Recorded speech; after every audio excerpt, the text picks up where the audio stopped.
आता आमचा ट्रॅक्टर नाही का कितका जुना झालेला आहे, तुम्हाला ते सगळं माहितीच असन.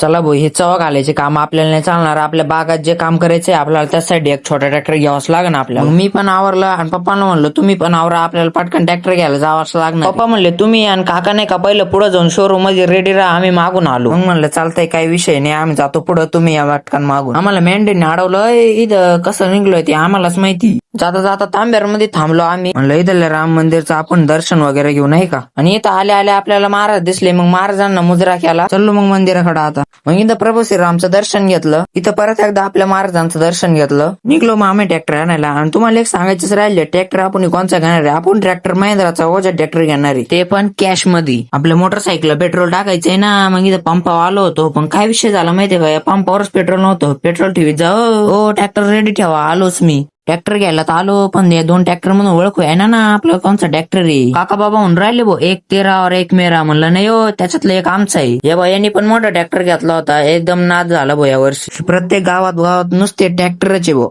मग पप्पा म्हणले काका बाबाला काकी आजीला तुम्ही पूजा करून घ्या पहिली नाही का. मग काका बाबा आणि शिवाजी राजे यांनी नारळ फोडलं नाही का. ट्रॅक्टरचा पहिला सेल आहे ना तुमच्या भावाने मारला बर का, आणि इथून शोरूम मधून बाहेर तुमच्या भावानीच काढला. ट्रॅक्टर वगैरे घेऊन आम्ही सगळे निघलो होतो, पण घोरपडे पाटील आपला ट्रॅक्टर घेऊन पळून गेलं ना. बरं मी घेऊन आलो त्यांच्याकडून ट्रॅक्टर, मी काय त्यांच्याकडे ट्रॅक्टर राहून देत असतो वय. बरं आपला 6 लाखाचा हत्यार कसं आहे ते एकदा कमेंट करून सांगा.